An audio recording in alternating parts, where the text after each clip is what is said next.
계속해서 시편을 묵상하지만 제가 시편을 묵상하면서 좀 피로감이 온다 하는 생각이 듭니다. 물론 하나님의 말씀을 우리가 묵상함에 있어서 그런 피로감을 생각해서는 안 되긴 하지만 같은 주제, 비슷한 주제를 가지고 묵상하다 보면 이 시편이 저 시편 같고 저 시편이 이 시편 같고 뭐 그렇습니다. 그래서 설교가들이 시편 150편을 연속으로 이렇게 해석하고 또 말씀을 전하는 경우가 드물긴 합니다. 저도 시편의 5편 중에서 1편에 속하는 41편까지만 올해 묵상할 목표를 세우고 그 이후로는 좀 다른 곳으로 옮겨갔다가 또 한동안 하다가 다시 시편으로 돌아오면 어떨까 하는 생각을 해보았습니다.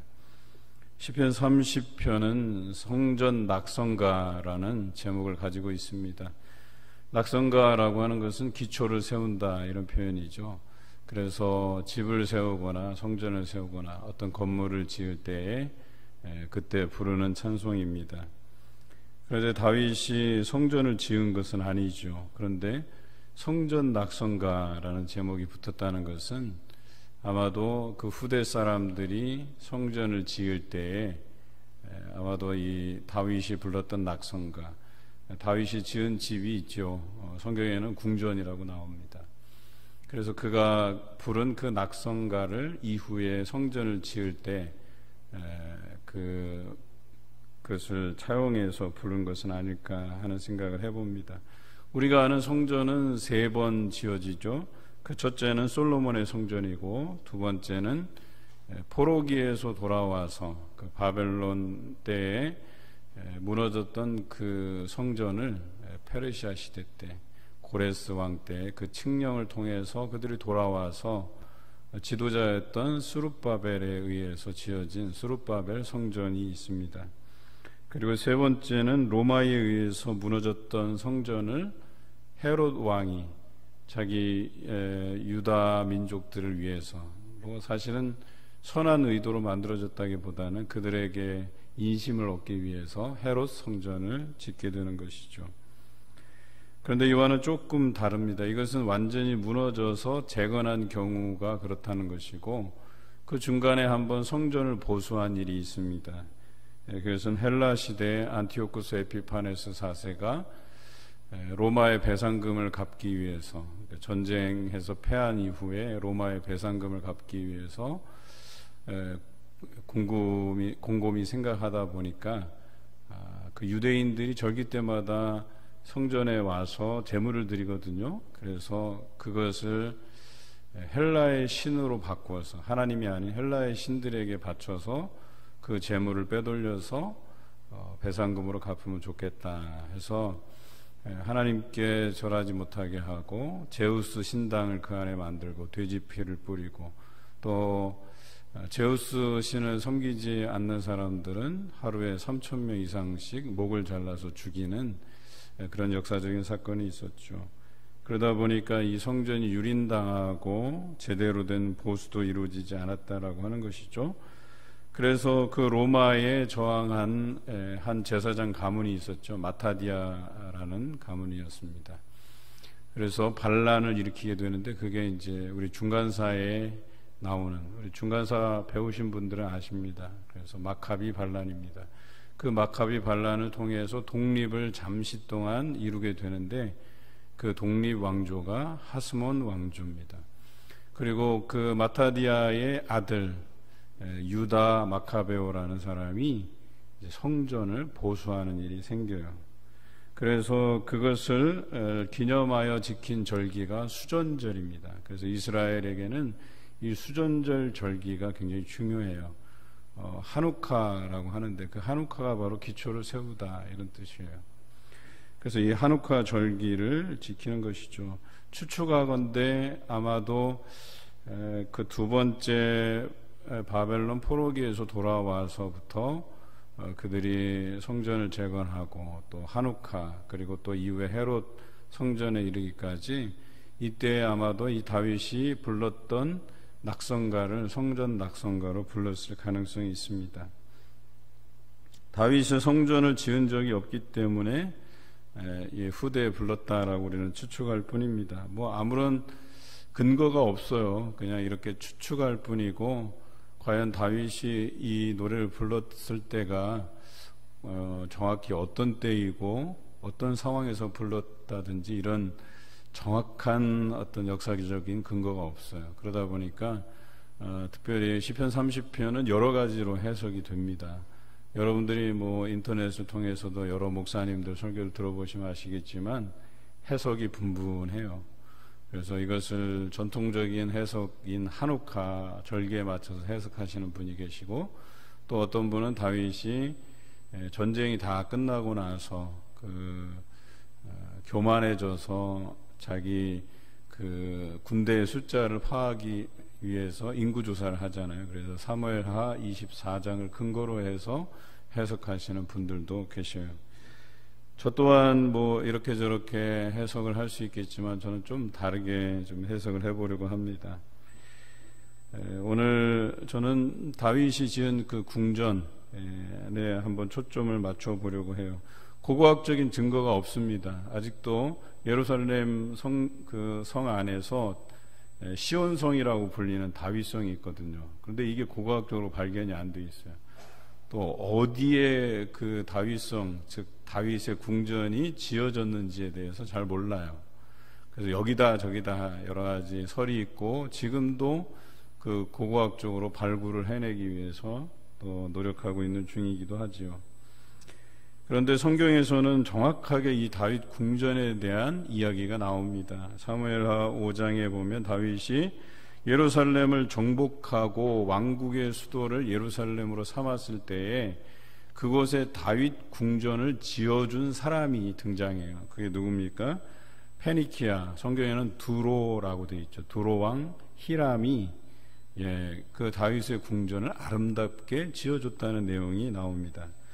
또 한 곳에 나오는 것은 다윗이 궁전의 지붕에서 한가로이 거닐다가 목욕하는 밧세바를 발견하고 아주 뼈아픈 사건을 저지르게 되는, 죄악을 저지르게 되는 그런 장면에 또 한 번 언급이 되지요. 오늘 우리 본문 1절부터 우리 3절까지 한번 읽어보겠습니다. 같이. 여호와여, 내가 주를 높일 것은 주께서 나를 끌어내사 내 원수로 하여금 나로 말미암아 기뻐하지 못하게 하심이니이다. 여호와 내 하나님이여, 내가 주께 부르짖음에 나를 고치셨나이다. 여호와여, 주께서 내 영혼을 수올에서 끌어내어 나를 살리사 무덤으로 내려가지 아니하게 하셨나이다. 이 시편 1절에서 3절까지 노래의 분위기로는 다윗이 잘못해서 원수 마귀에게 어떤 빌미를 제공한 것에 대해서 하나님께서 다윗을 어렵게 만든 거예요. 다윗에게 어떤 벌을 내리신 거예요. 그래서 다윗뿐만 아니라 그와 함께한 사람들이 어려움을 당했다라는 고백이 나옵니다. 그러나 하나님께서는 다윗을 돌이켜 세우시고 회개하게 하시고, 오늘 성경에 나와 있는 것처럼 스올과 무덤에서 그를 끌어내셨어요. 그리고 다윗은 그런 하나님을 찬양하고 있는 모습이 나옵니다. 얼마나 어려웠으면 자신이 처한 그 어려움을 스올 또 무덤까지 내려갈 뻔했다, 이렇게 표현하고 있겠습니까? 이 노래가 성전 낙성가로 적합한 이유가 바로 이 대목이에요. 솔로몬의 성전을 제외하고 나서는 나머지 두 성전의 제거는 성전이 완전히 파괴되고 그 파괴된 것을 다시 재건하는 데에서 불러줬던 노래였거든요. 그러니까 다윗도 그런 어려운 시절을 보낸 적이 있다는 거예요. 자신이 교만해서 또 어떤 이유로든 하나님의 심판을 받아서 어려움을 겪고 완전히 절망 가운데 있었다라고 하는 거예요. 스올이나 무덤에 내려갈 정도로 그 어려움에 처해 있었는데 하나님께서 그를 회복시키셨다는 거예요. 회개하게 하시고 또 회복시키셨다. 예를 들어서 그 궁전을 짓고 나서 정말 이런 궁전이 내게 있구나라고 하는 교만이 있었을 거 아니에요. 그래서 뽐내려고 궁전 지붕에서 이렇게 거닐다가 여인을 목격하게 되고 또 성적인 범죄를 저지르게 되잖아요. 그런 것을 인하여서 하나님께서 그저 두지 않고 나단 선지자를 통해서 책망하게 하시고 회개하게 하신 후에 또 거기에 아픔이 있잖아요. 그래서 밧세바가 처음 임신한 아이를 죽게 하시잖아요. 그런 고통 중에서 다시금 하나님께서 그를 끌어내시잖아요. 그리고 밧세바를 통해서 솔로몬이란 왕을 또한 낳게 만드는 거죠. 이런 것으로 보아서 성전이 완전히 무너지고 절망 가운데 있다가 그 성전을 다시 재건하면서 부를 노래로서 적합하다 이거예요. 다윗도 인생에서 무너진 경험이 있고 하나님께서 그것을 다시 회복시키셨듯이 이 성전이 무너진 경험이 있었지만 다시금 하나님께서 이 성전을 재건해 가신다라고 하는 것에 걸맞는 내용이 될 수 있다는 거예요. 본문 4절을 우리 함께 읽어보겠습니다. 주의 성도들아 여호와를 찬송하며 그의 거룩함을 기억하며 감사하라. 아멘. 성전 낙성가의 핵심적인 구절이기도 해요. 회개하고 돌이켜서 다시 성전을 짓게 하신 그런 하나님을 찬송하고, 두 번째는 그 거룩한 행실을 인하여서 기억하고 뿐만 아니라 지어진 것에 대해서 감사하는 그런 노래입니다. 성전을 재건한 것처럼 우리 신앙에도 우리 신앙을 다시 한번 재건하는 기회가 있어요.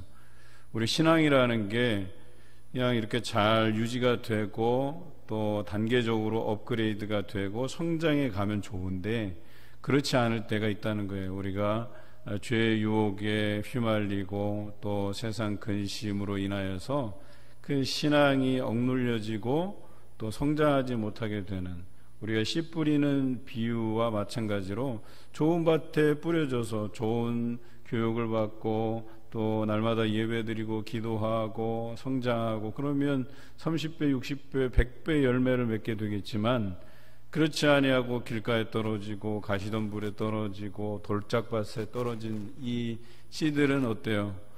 여러 가지 기운에 눌리고 바싹 말라버리고 또 새들이 날아와서 먹어버리고 라고 하는 이런 어려운 지경에 있는 것처럼 우리 신앙이라고 하는 것이 이 씨 뿌린 자의 비유와 마찬가지예요.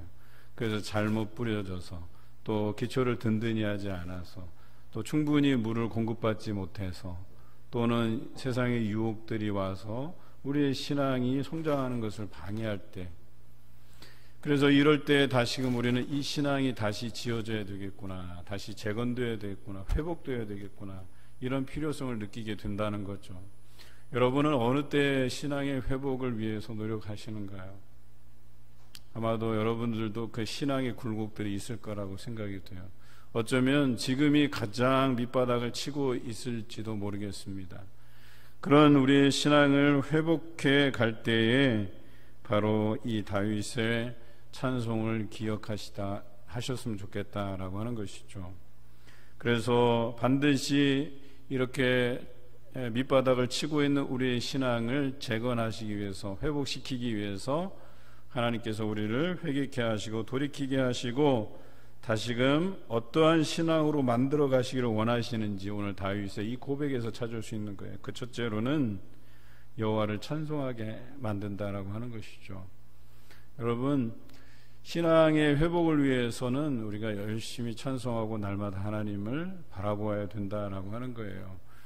주로 신앙이 엉클어지고 망가지는 경우에 사람들은 찬송을 잃어버리게 돼요. 찬송은 뭐예요? 내가 즐거워서 하는 게 아니잖아요. 찬송할 대상이 있는 거잖아요. 그분이 바로 하나님이시다라는 고백이잖아요.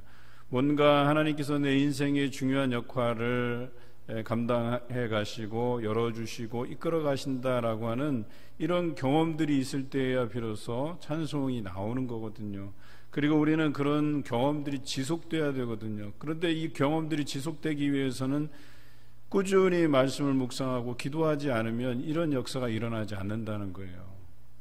다시 말해서 우리의 신앙이 어느 순간에 멈춰버리고 자꾸 죽어져 가면 찬송도 우리의 입술 통해서 나오지 않는다는 거예요.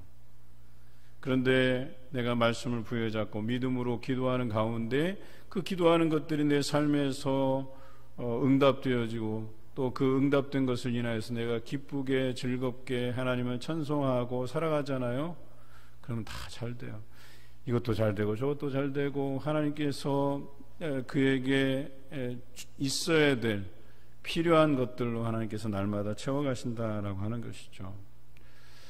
사실 오늘 저는 마음이 먹먹했어요. 그 또 한 가정의 소식은 기쁜 소식이었고 또 한 가정의 소식은 가슴 아픈 소식이었고, 이게 우리의 희노애락이거든요. 우리 인생이거든요. 그런데 이것으로 인해서 우리가 일희일비할 게 아니라 언제든 우리 인생이라고 하는 것이 우리가 생각하기에, 인간적으로 생각하기에 이거는 좀 우리에게 기쁨이 되고 이것은 우리에게 아픔이 되고 이렇게 볼 수 있겠지만, 그런데 우리가 먼 미래를 생각한다면, 천국의 삶을 생각한다면 우리의 현재적 삶이 좋든 나쁘든 간에 제가 볼 때는 우리가 꾸준히 하나님을 신뢰하면서 나가면 우리의 상황이 어렵더라도 그것이 기쁨이 될 수 있고, 또 우리의 삶이 기쁘다고 해서 그것이 넘치도록 교만으로 넘어가 버리면 역시 그것도 주저앉을 수 있는 것이 될 수 있다. 그래서 우리는 오늘 여기 나와 있는 것처럼 하나님께서 회복해 하신 그 찬송을 잃어버리지 않고 이 모든 공로를 나의 노력과 나의 공로가 아닌 하나님께 올려드리면서 찬송하는 일을 계속한다면, 제가 볼 때는 이 성전 낙성가, 즉 내가 뭔가를 지어서 그것을 하나님께 감사드리듯이 여러분 인생의 어떤 신앙의 회복을 인하여서 날마다 감사하는 생활이 지속되지 않을까 보는 것이죠. 두 번째 다윗이 노래한 것은 거룩함을 기억하는 것이었었어요. 우리가 흔히들 레위기의 말씀을 자주 묵상하죠. 레위기 19장 2절에 내가 거룩하니 너희도 거룩하라 이렇게 말씀하시잖아요. 하나님은 거룩한 분이시다라고 고백드리면서 그렇기 때문에 우리도 거룩한 삶을 살아야 된다라고 하는 이 책임감 안에서 살아가야 돼요. 그런데 교만하게 되잖아요. 그러면 찬송도 잊어버리게 되고 결과적으로 그 하나님의 거룩함을 닮아가지 않는다는 거예요. 그래서 방종하게 되고 또 갑질하게 되고 또 내가 최고인 양 생각하게 되고 하나님 앞에 겸손하지 못하게 되는 거예요. 내 목소리를 내려고 하는 거예요. 이런 것들이 다 신앙의 회복에는 도움이 되지 않는다라고 하는 것이죠.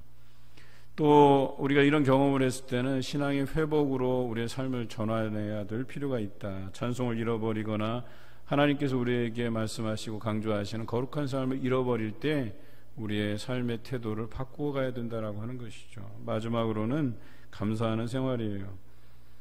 우리가 살아가면서 감사하지 않은 부분이 없다라고 하는 거예요. 여러분 살아가면서 다 감사한 부분이에요. 이것도 감사, 저것도 감사. 삶에서 내 뜻대로 안 된다고 해서 불평하는 것, 여러분 그거 완전 온당하지 않아요. 지금까지 걸어오게 하시고 이끌어 주신 분이 하나님이세요. 그리고 그것은 내가 예상한 것과는 다르게 흘러갈 수도 있다는 거예요. 그렇지만 그 안에서 이것이 최선의 것임을 알고 감사하며 살 수 있어야 된다는 거예요. 그래서 성경에서는 사나 죽으나 다 하나님의 것이에요. 하나님의 인도하신 그 섭리대로 가는 거예요. 우리는 그것에 대해서 우리가 만족하고 받아들이고 또 내 인생의 끝이 어딘지 모르지만 하나님께 영광 드릴 수 있는 삶이 되어야 된다. 감사할 수 있는 삶이 되어야 된다라고 하는 것입니다. 무너졌던 신앙의 회복을 통해 날마다 하나님을 찬송하며 거룩한 삶을 살아가며 감사하시는 성도가 되시기를 주님의 이름으로 기원합니다. 5절과 6절을 우리 함께 읽어보겠습니다. 그의 노염은 잠깐이요 그의 은총은 평생이로다. 저녁에는 울음이 깃들일지라도 아침에는 기쁨이 오리로다. 내가 형통할 때에 말하기를 영원히 흔들리지 아니하리라 하였도다. 잠시 하나님의 노하심을 통해서 우리가 어려움을 겪었으나 실상은 하나님께서 우리에게 생명을 주시기 위함이고, 그래서 저녁에는 통곡하지만 아침에는 노래할 것이다 라고 노래한 것이죠. 1절에서 6절까지가 반복되는 그런 우리 역사를 이야기할 수 있어요. 이스라엘 역사를 보면 하나님께 의존하고 또 하나님만 믿고 나아갈 때는 잘 됐어요. 그러다가 어느 순간 교만해지고 하나님을 잊게 되고, 또 그것으로 인해서 하나님께서 이방 나라들로 하여금 침략을 받게 하고, 그것으로 얼마간 또 어려움을 겪게 되고, 또 어려움을 겪게 되면 하나님을 찾게 되고, 또 하나님께서는 어때요? 그렇게 회개하고 돌이켜서 그들이 하나님을 찬송하게 하고 거룩한 삶을 살게 하고 감사하게 하신단 말이에요. 그런데 이런 삶의 패턴이 지속적으로 반복되고 있다는 거예요. 우리는 다를까요? 똑같습니다. 여러분이나 저나 이 반복된 삶 안에서 살아가요. 그런데 어떤 사람은 이런 생각을 해요. 이렇게 똑같이 살 것이라면 그 신앙생활을 하는 게 무슨 의미가 있겠습니까? 아니요, 의미가 있어요. 여기서 우리가 기억해야 될 것은 하나님의 마음이에요. 하나님의 마음은 변하신 적이 없으시다 하는 거예요. 항상 변한 것은 우리의 마음일 뿐이지. 그런데 우리가 잠시 잠깐이라도 잊어버리는 것들이 있는데, 그 잊는 것이 뭐냐? 이게 가장 중요한 것인데, 바로 하나님께서는 이렇게 악한 길로 들어섰다가 그들이 마음을 돌이켜서 다시금 하나님께 돌아오기를 바라는 마음을 가지고 계시다라고 하는 거예요. 우리 주일날 잃어버린 자의 비유에 대해서 이제 말씀을 나누는데요, 거기에 보면 마지막에 탕자의 비유가 있어요. 그리고 아버지는 그 아들이 떠나간 그 자리에 나와서 매일같이 먼 산을 바라봐요. 저 먼 곳에서 혹시라도 아들이 돌아올까 하는 마음으로 기다리고 있어요. 그리고 그 본문에 보면 먼 곳에 누군가가 나타나는데 아들임을 딱 알아봐요. 신기하죠? 바로 그것이 하나님의 마음이라고 하는 거예요. 우리의 역사는 이렇게 반복이 돼요. 잘못과 또 잘 될 때가 있고 못 될 때가 있고, 또 회개하고 돌이켜서 또 하나님을 찬양할 때가 있고, 거룩한 삶을 살아가고 감사할 때가 있고, 또 범죄하고 또 회개하고, 이런 삶이 지속적으로 반복되지만 우리가 거기서 이해해야 되고 기억해야 되는 것은 하나님의 본심, 그 하나님의 마음을 헤아리는 일이에요. 우리로 하여금 돌아오게 하시려고 하는, 그리고 그 마음은 여전히 변함이 없으세요. 우리가 반복적으로 죄를 짓고 또 회개하고 돌이키는데, 그 돌이키는 그 마음을 하나님께서 받으신다라고 하는 거예요. 이것만 있지 아니하면 여러분 좀 멀어졌다가 다시 돌아오게 돼 있어요. 그런데 이것을 기억하지 못하잖아요. 그러면 우리 안에 미안한 마음이 이제 들게 돼요. 그러니까 부정적인 의미에서의 미안한 마음이에요. 한 번 내가 교회에 못 나왔어요. 2번 못 나와요. 3번 못 나와요. 계속 못 나와요. 그런데 부담스러운 거예요. 내가 나가면 이것으로 인해서 눈치가 보이는 거예요. 그러면서 점점점 멀어지는 거예요. 그래서 우리 주변에서 사라져가요. 여러분, 그런데 기억해야 될 것은 하나님은 우리가 돌아오기를 바라는 마음으로 한결같이 우리를 바라보고 계시다라고 하는 이것을 우리가 기억해야 된다라고 하는 거예요. 그래서 하나님의 진노는 잠깐이에요. 우리가 살아가면서 하나님의 진노하심을 사서 삶의 어려움을 겪어요. 오늘 성경에도 보면은 나오잖아요. 1, 2절에 보면 하나님께서 나로 어렵게 하셔서 원수로 하여금 나를 기쁘게 하지 못하게 하셨다, 이런 표현처럼 잠시 동안 하나님의 그 노여움이 우리를 감싸지만 결과적으로 하나님께서 우리를 다시 하나님의 은혜로서 이끌어 주시고 그 은총이 평생을 갈 것이다 라고 약속해 주시잖아요. 그것을 다윗이 노래하고 있어요.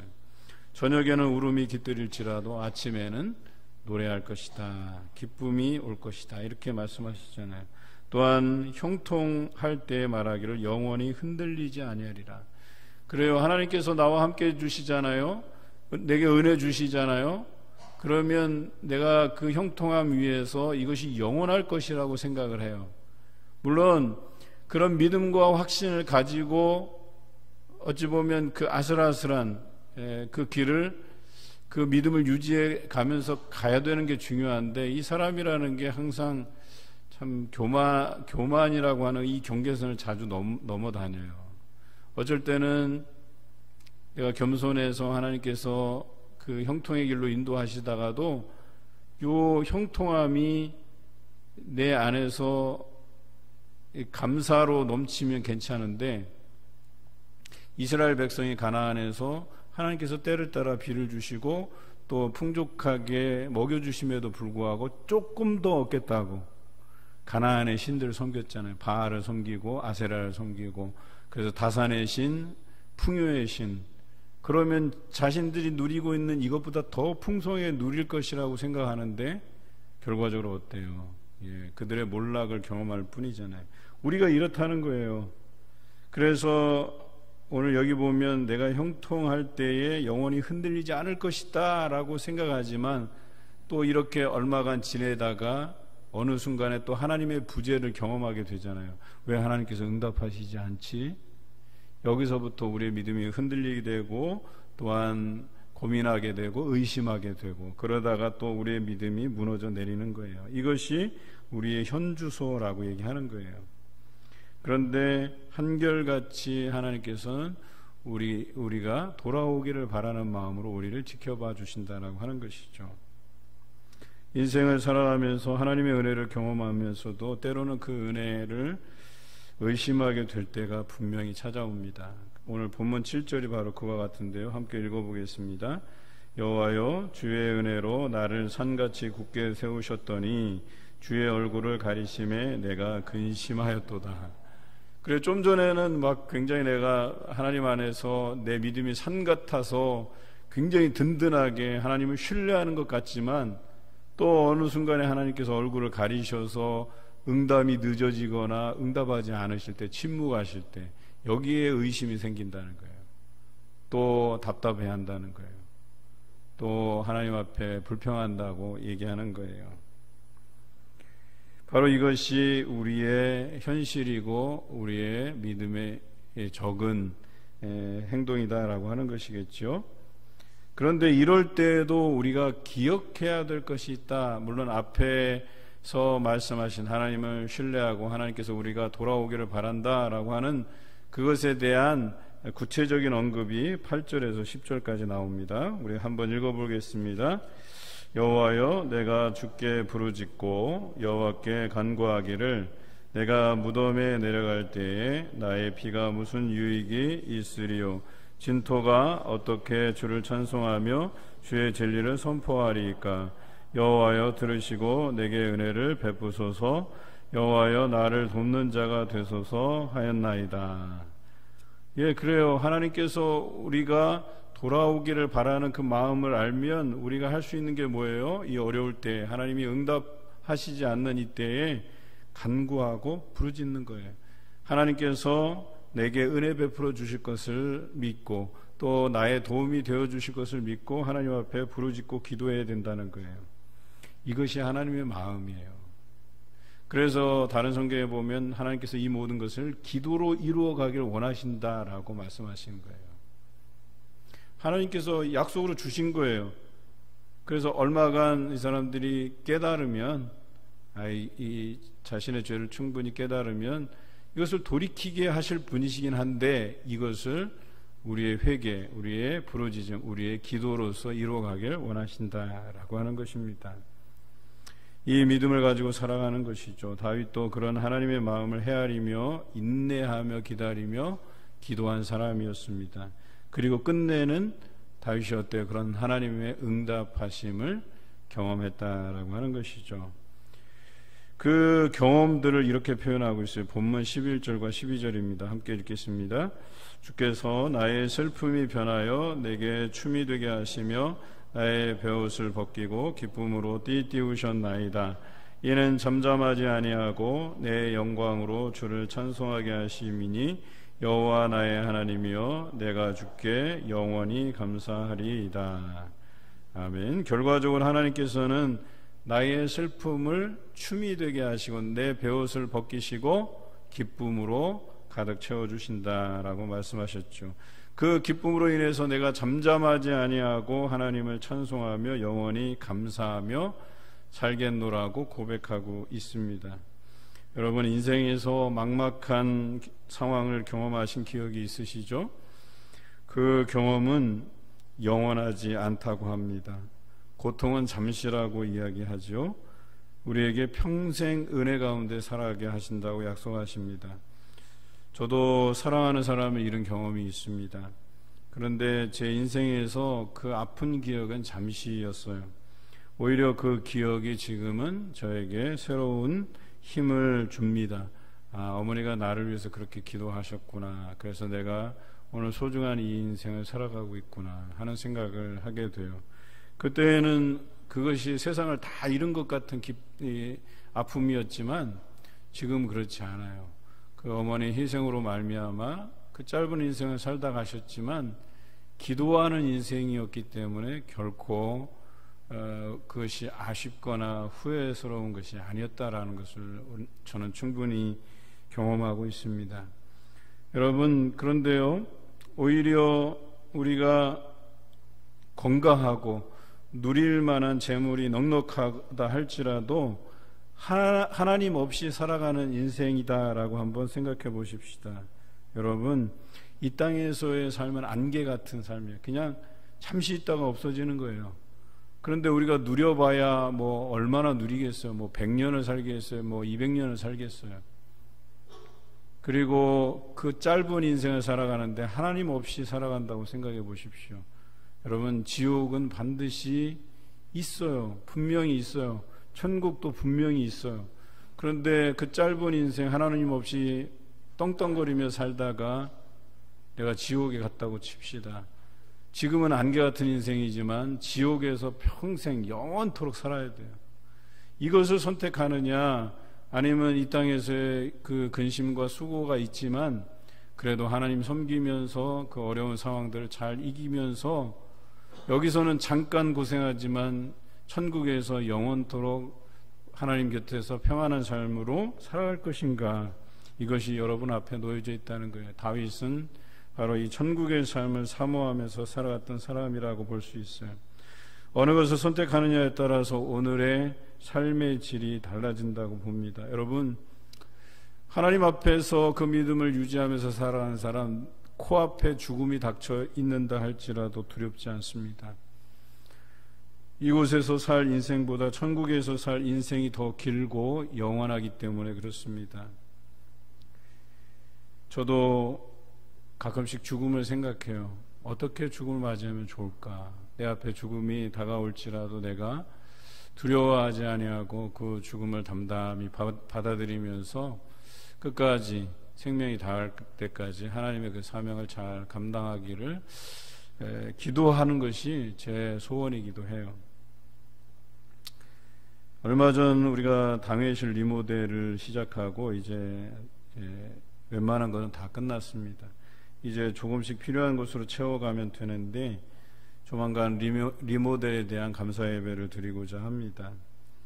다윗과 같은 낙성가를 불렀으면 좋겠다 하는 생각이 들어요. 여러분, 당회실이라는 게 뭐냐면 교회의 비전을 세우는 곳이잖아요.